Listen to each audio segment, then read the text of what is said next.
Hello and welcome to History Happened Everywhere. The Verdict. This is our after-show podcast where we look back at our previous episode, East Timor. So, if you haven't listened to that, go back, have a listen, or else there will be spoilers ahead. Helicopter. Does it sound like a helicopter to you, Paul? No, it sounds like you're spitting. Oh. It's like a couscous. What about now? Is that a helicopter? No. Where do you get your notion of a helicopter from? Oh, that was pretty good. Do that again? I can't now because I'm laughing. No, go on. No, that was worse that time. That was worse, yeah. Paul, can you do a helicopter? No. Can we get on now, please? Yeah, all right. fair enough.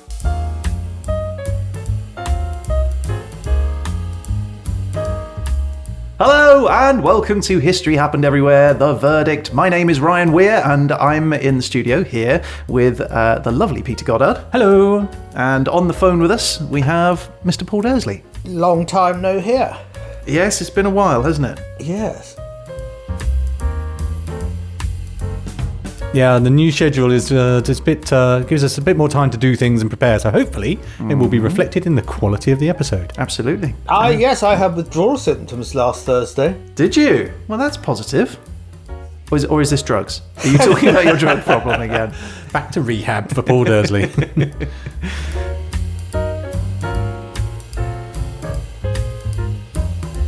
So, Paul, I don't want to just do the usual, how are you, how's your week been, blah, blah, blah, blah, nonsense. So I went to the internet and I looked to get some conversation starters. So I have some, and I was wondering whether or not we could just try some of them out. Okay. So let's start with some of the easy ones. So if you had a chance to eat dessert for breakfast every day, what dessert would you choose? What's the point of this question? So I get to know you a bit more.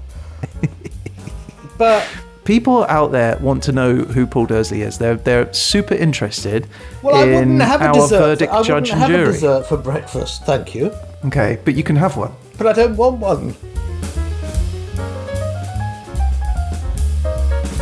Which zoo animal is your favourite?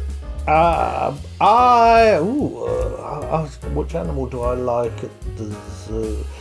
I quite like the gorillas. Why?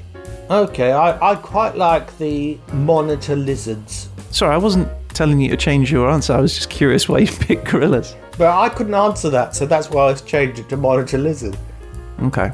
I remember when we went to Rotterdam Zoo and they had a gorilla and he was a magnificent fellow and he'd look out and strut around being a gorilla. I googled said gorilla and it turned out that he had a woman who would come and visit him and she thought she had a special connection to him and she kept looking him in the eye and gesturing to him and stuff. Nice. And the gorilla broke out of his enclosure, grabbed her by the leg and dragged her around the zoo for a while until such time as he was incapacitated and sent back. And that's what happens if you mess with gorillas.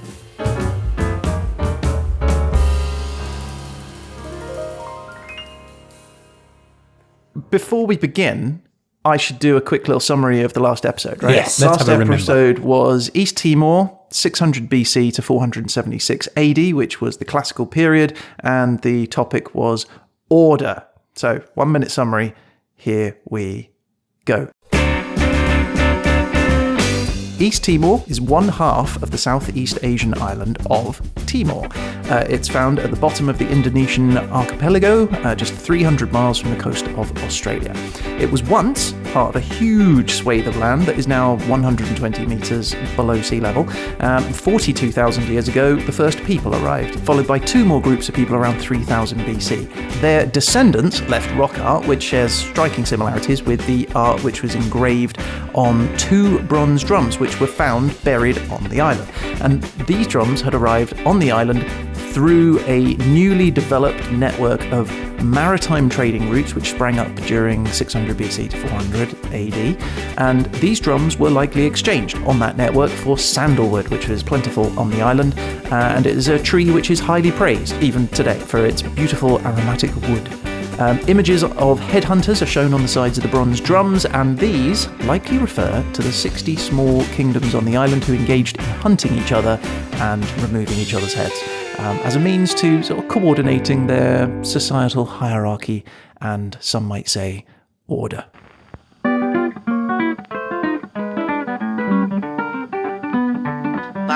podcast. Last week's episode done, summarised nicely. Nice one, son. Now we're over to young Dersley, who's gonna tell you what he thought of thee. He'll take you apart without any care. He's the lovely Paul Dersley.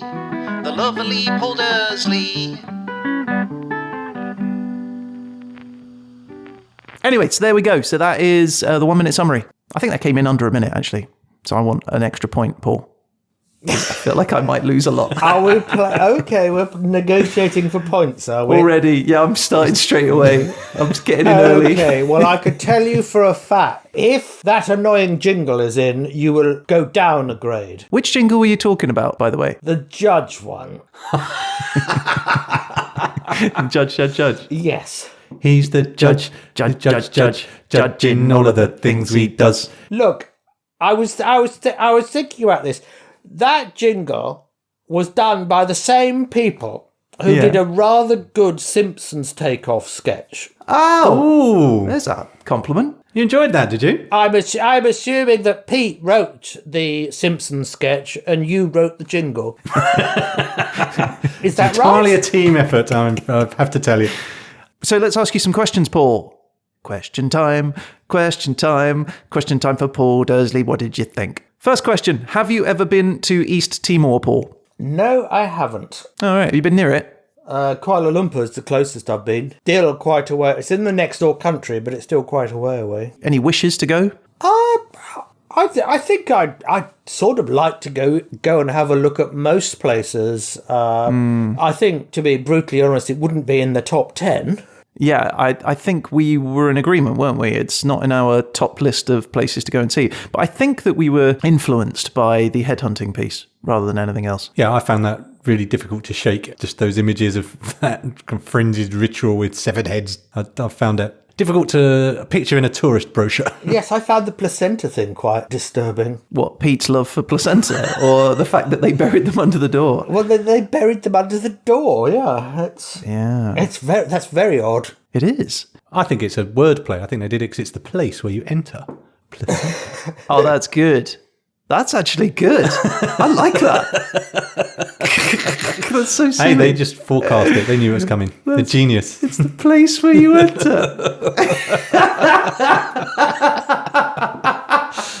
Oh, that's going to tickle me for a while. That's so stupid.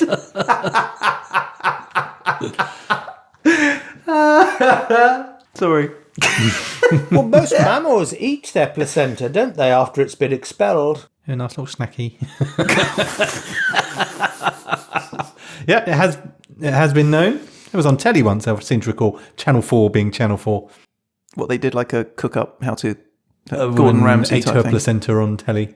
Okay. This isn't gone off helping. track again. I can't feel like this is helping us want to go to East Timor more. I feel bad about it because I see pictures of East Timor and it looks beautiful in that way that many of the Southeast Asian islands do. You know, beautiful sands and blue sky and blue sea, and I mean, it just looks gorgeous.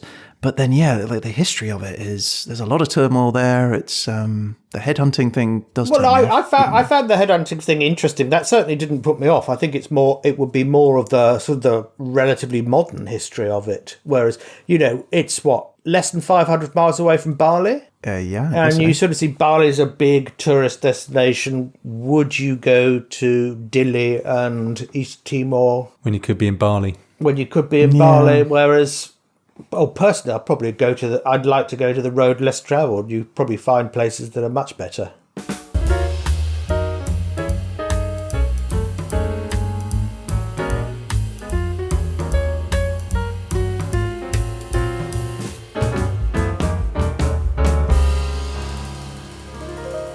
Okay, so what did you learn from the episode? What didn't you know? I learned that you didn't know what an enclave is. What? Oh, really? Yes. So what Paul's talking about, I think, is that East Timor has that small little section of West Timor, which I think is called the Akuzi Municipality, which is part of East Timor, even though it's not on the east side of the island. Yes. So what is an enclave then? An enclave is a piece of territory that's totally surrounded by another country. Oh, and because it touches the sea, it doesn't count as an enclave? Correct. Well, all enclaves are exclaves, but not all exclaves are enclaves. All right, yeah, you had me, and now I'm lost. And what's a clave? That's a good point. It's a good question. What is a clave? Well, I don't know, but I assume it's from cleave to cut off. Can we ask the internet? Well, you could. Internet, help us out. Hello. This is the voice of the internet. Paul Dersley is correct. The word clave is the archaic past tense of the word cleave, meaning to split or divide something into two separate parts, often violently. Well done, Paul. All right, that's what it is. That's okay. So that's what you found out. Of all of the things that I told you about, the thing that stood out for you as being something new to you was the fact I didn't know what an enclave was. You didn't know the difference between an enclave, a semi-enclave, and an exclave, yes. You fool. So many types of claves. I mean, know your claves, people. Okay, anything else? Any of the more fact-related stuff that stood out to you? But it was a fact. So, what about donks and drums? No, well, I thought those drums were Korean, because that's where you mainly see them now, isn't it? I can remember the Olympics in Seoul. You know, the opening ceremony had loads of those huge round drums that they were playing, and there are drums of that sort in Japan as well, aren't there? Yeah. I didn't realise that they were sort of like a trade item that went around the whole of Southeast Asia, though. It seems like that. Yeah, there's been loads of them found, all the way across. Yeah, over 4,000 kilometers. These things were found. So I was curious as to, were they any good as drums? Because they're made of bronze, right? Yes, it's just like a big gong. Gongs are bronze. Yeah, I suppose. You don't normally think of brass? drums as had the tympanum of the drum, as you rightly pointed out, being normally it's leather or skin or wood. I don't really think. Well, of the metal as a sound drum. of a drum mostly comes from the air held inside the drum. Surely it comes from the metal. You're hitting the metal, aren't you? Well, you hit the membrane at the top, then that compresses the air inside, that then goes to the edges and makes the edges resonate. Oh, I see. I thought it was just the vibration of the bit on top. Because if you were to obviously hit the side of a drum, that's no different to a very large triangle. So what you're doing is you're sort of doing it at a distance. You're using the membrane to agitate the air molecules held within the drum, which then gives a resonance to the drum. It's like those big kettle drums you see on the horses. On the horses? Well, yeah, there's military sort of parades and a things. ceremonial division of the army, isn't there? And they have these huge grey shire horses that have drums on them. Okay. And sort of the chap on the back sits on the drums, steering the horse with his feet.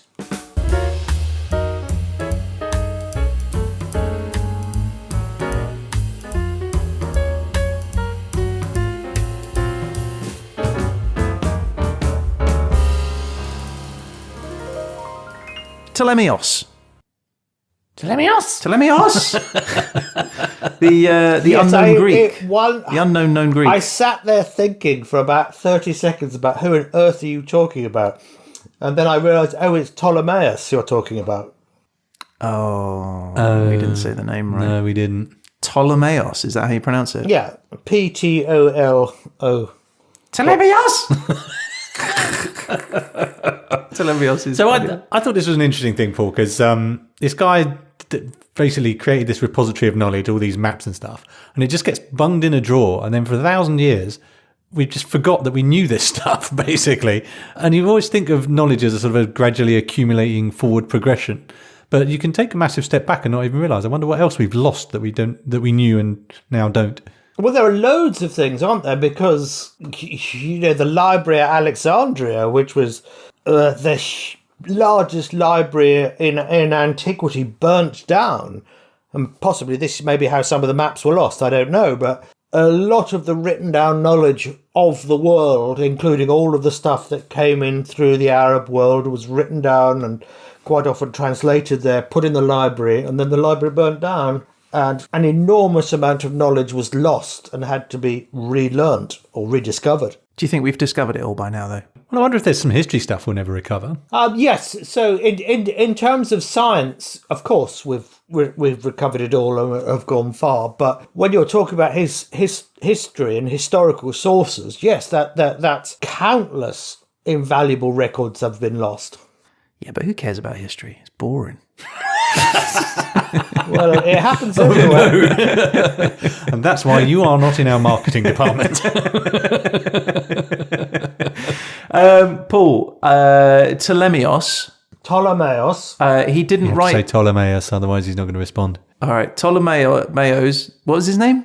Ptolemaeus. I just call him Ptolemy. Torremolinos. Torremolinos. Can we just call him Ptolemaeus, please? Well, I don't know who that is. I just want to ask a question. All right, what was it again? Ptolemaeus. Maos or Maus? That doesn't matter. Ptolemaeus, I would say. Oh, that doesn't matter. All of a sudden. Yes, the Maus bit, by the time you've worked out the start of the word... I'm going to re-record this sketch.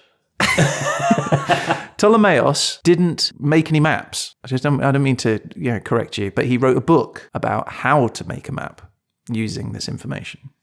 So it contained the information to create a map. He never actually made the map. Oh. Which, if you listen to the podcast, you would have found that out. And so which was his prime meridian? Yeah. Moving on to the next question. Well, you said he did latitude and longitude, and obviously latitude is there, there. You don't need a point of reference apart from the equator, which is obvious. But longitude, you have to define a prime meridian. Yeah. No, I agree. An idiot. What an idiot. Oh.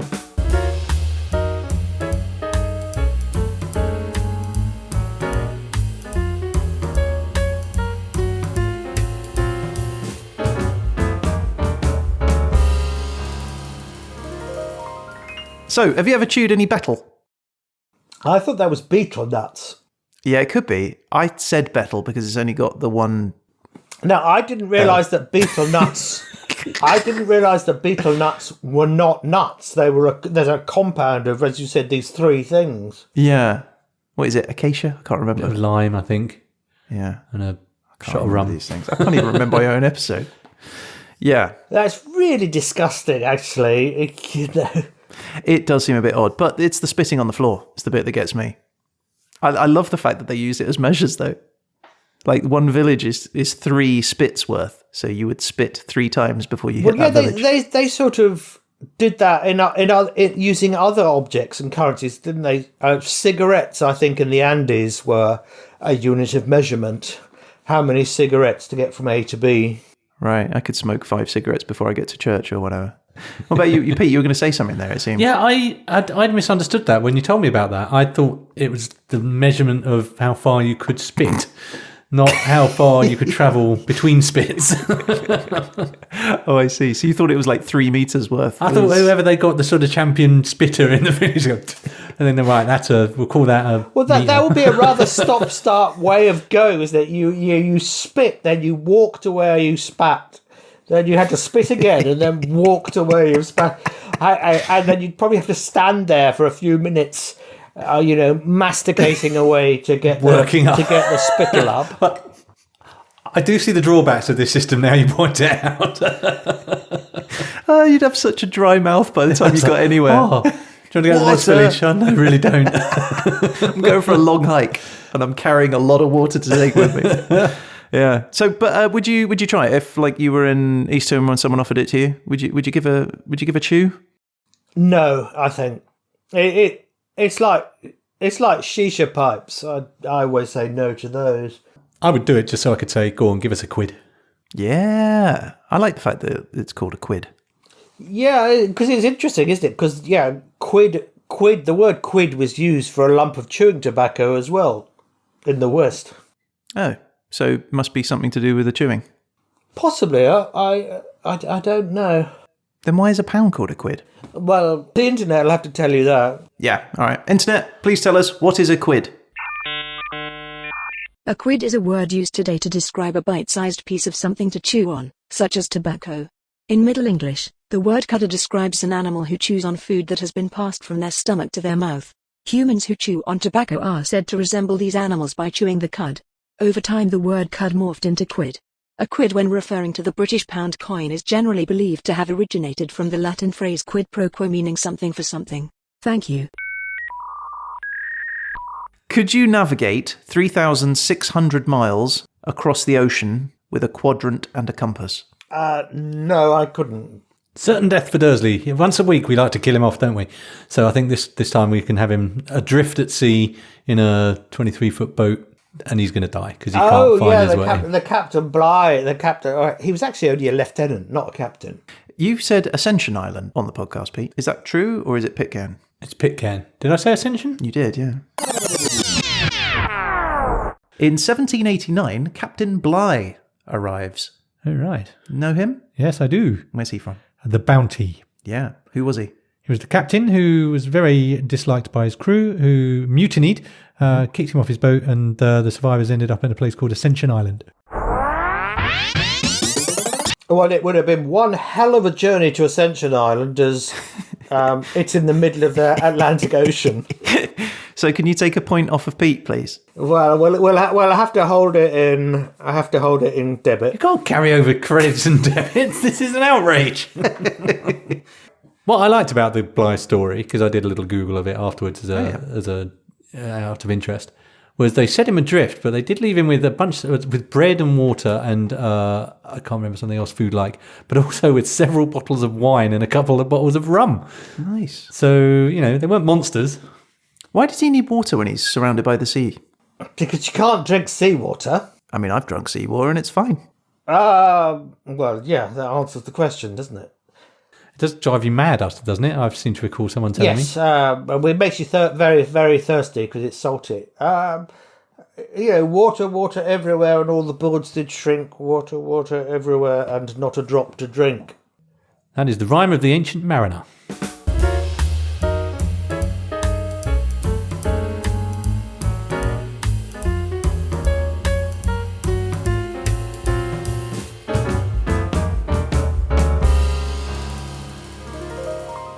Pete, you were also telling me that you learnt some stuff about sandalwood. I did learn some sandalwood facts. So there's different types of sandalwood. There's an Indian sandalwood, there's a Pacific sandalwood, and there's an Australian sandalwood. Okay. And the Indian one seems to be the most expensive one. And in India, all of the sandalwood, I don't know if this is still the case today because I just saw it in an article and I didn't check the date, but all of the sandalwood, you can plant a sandalwood tree, but you cannot chop it down. The government owns essentially the trees. So if you can't chop your own sandalwood tree down. You have to call the government. They will come. They'll pay you for it, but they will chop it down and take it away. Yeah. As it's a kind of a source of revenue for them. But then one of the problems they have is they have tree thieves. Tree thieves. Who will sneak in the night, chop your tree down and bugger off with it. Wow. So it must be worth an absolute fortune then. Yeah, it must be. And a tree is a hard thing to steal, right? It's not a bike that's been left unlocked, is it? No, but you might take little chunks off it. You could probably just wheel up, lob off a branch. Bit by bit. Over the course of 2 weeks. Yeah. Sneak it out. Yeah, I'm just going to nip out and get some sandalwood and give it a whiff. Oh, yeah, cool. That'd be good. And then you can describe it to us. Just a sec, I'm taking off my Pants. So to recap, he's going to his wood collection? No. His aftershave thing. His milk. Oh, right, his milk. His face milk. Yes, I've got my D.R. Harris and Co. Limited Sandalwood aftershave milk. This podcast is brought to you by D.R. Harris & Co. If they write in, I'll send them my address. Other wood lotions are available. So come on then, describe it to us. To get a good old nose, you get your nose in there. Give it a good whiff. It smells a bit like camphor, but not as That's sort of mentholy, isn't it? menthol. Yes, that's right. Okay. Would you describe it as a spicy smell? Yes, it's spicy, a bit almondy. Back notes of something? Give me imagery. This is great radio. This is great radio, isn't Yeah, it is, yeah. 5 silent minutes of a man sniffing his face milk. There's a YouTube channel. It's very niche, but the audience is very keen. Yeah. Give me some imagery. What does it remind you of? Like walking along a beach on a Sunday afternoon? Is it like where are you at when you're smelling it? Where does it transport you to? It reminds me of sitting in a place at Kew Gardens. Oh, interesting. Any reason Near why? a sandalwood tree, Yes, because there was a sandalwood tree there. Fine. Right. Okay. Well, we're not going to get any sense from you. Anything else on the sandalwood facts I before don't think we I'll move be on? tuning into wine tasting with Paul Dersley. This one tastes of wine. It smells like wine. It reminds me of wine.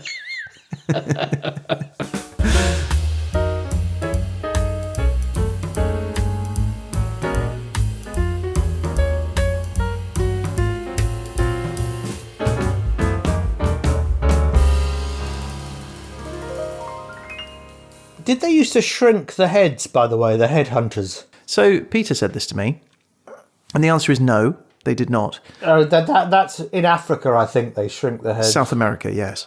South America, yes, that's the Yeah. one. Just next door. Because I looked it up. And there was such a trade for shrunken heads during the 20s when you had sort of Ripley's, believe it or not, and Barnum and Bailey and all those lot that they were doing the freak show type thing.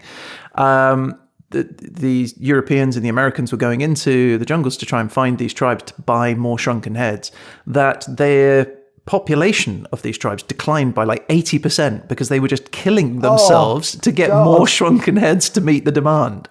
Oh my God, yeah. That's amazing. I suppose, the thing is, maybe in their religious system, to die is just one stage of life. You're moving on to something else.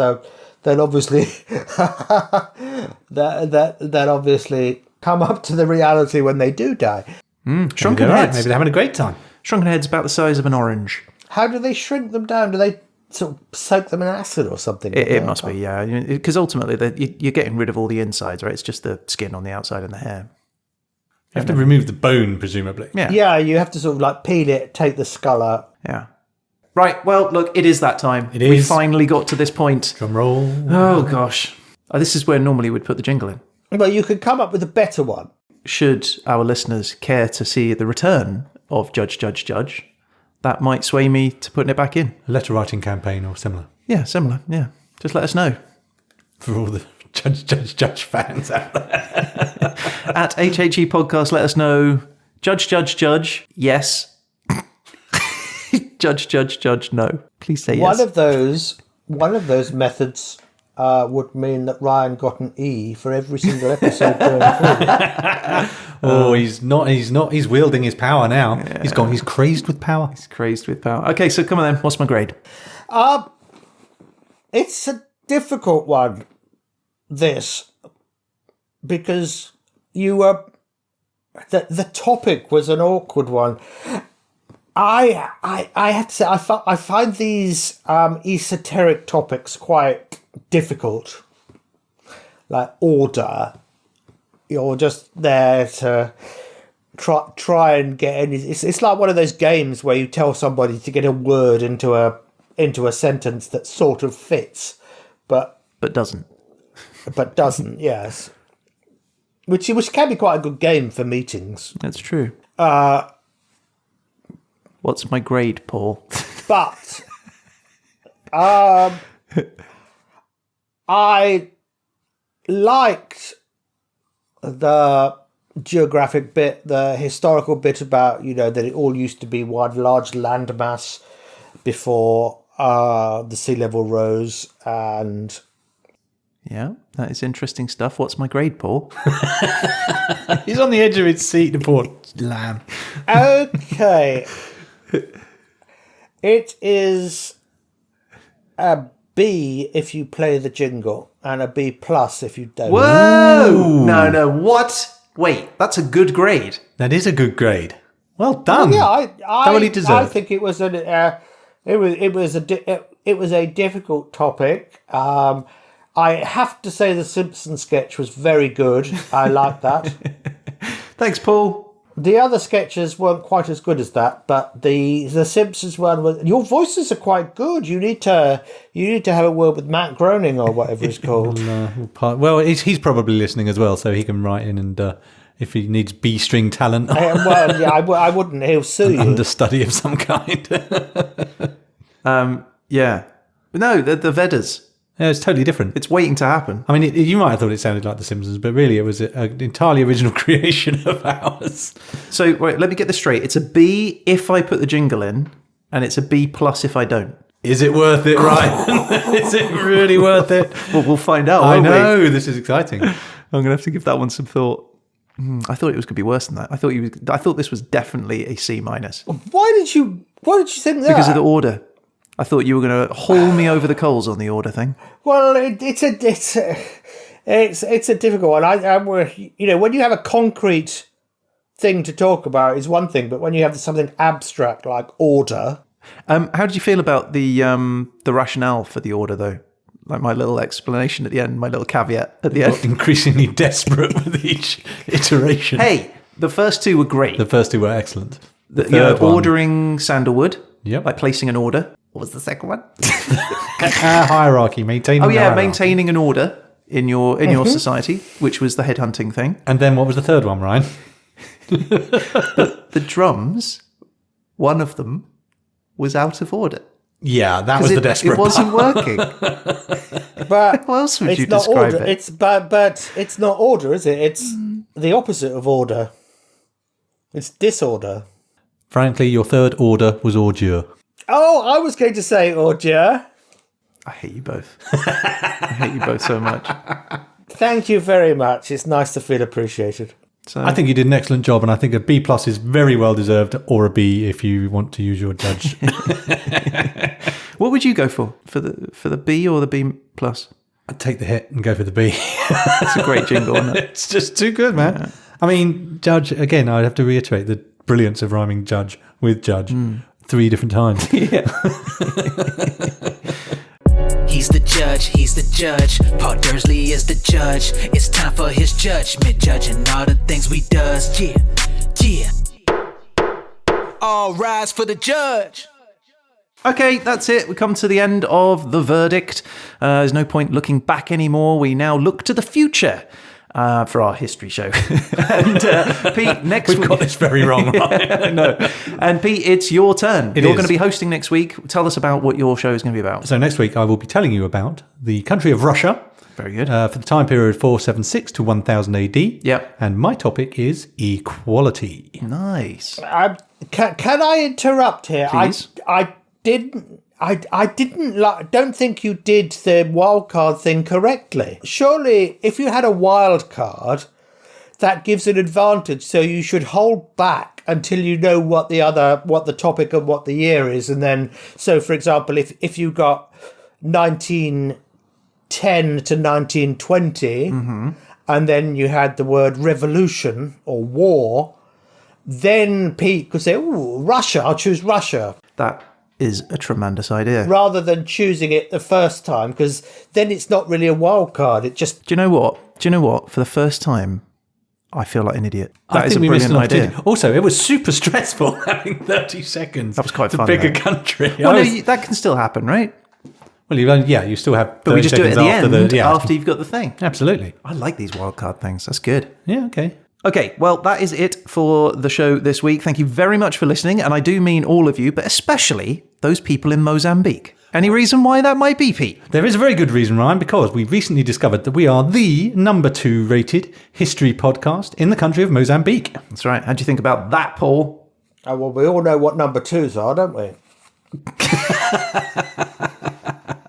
Well, we're Fair very point. proud of our achievement, albeit we're not sure how many history podcasts there are in Mozambique. It might be 2, we're not sure. But we're going to assume there are many hundreds of them, and we're doing ever so well. Yeah. Well, look, if you are out there, anywhere in the world, and you want to get in touch with us, you can do that through Twitter, which is at hhepodcast, or you can email us. We're always happy to get an email at hhepodcast@gmail.com. And you never know, you might end up being featured on a future show if you do. One way to definitely feature on a future episode is to rate and review the show on Apple Podcasts, such as listener Carlos G, who left us a very kind review. Thank you very much, Carlos. I hope you're listening now. Thanks, Carlos. Obviously, this helps us, but it also helps other people discover the show, which is great and spreads the word.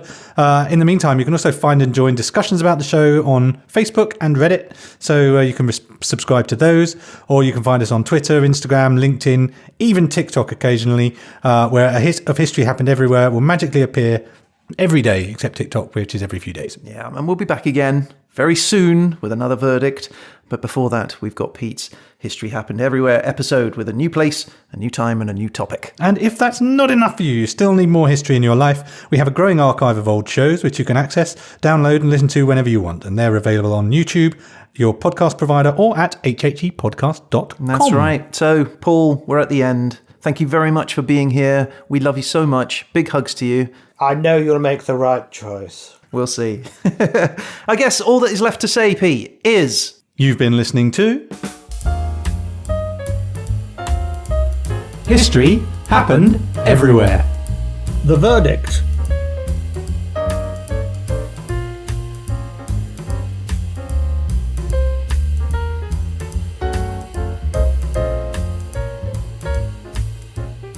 If someone gave you £20, what would you buy with it? Not very much. Yeah. Okay, fair enough. But what would you buy specifically with it? If you had £20 that someone just gave you. Where would I be when I was given this £20? Let's pretend we're in a lovely restaurant, just me and you. And and I just lean across and I tuck £20 into your shirt pocket.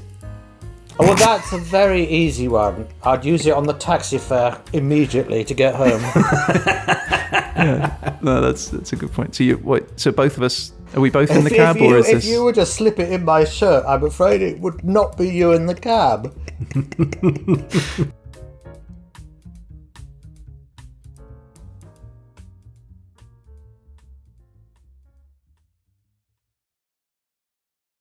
He's the judge. Paul Dersley is the judge. It's time for his judgment, judging all the things we does.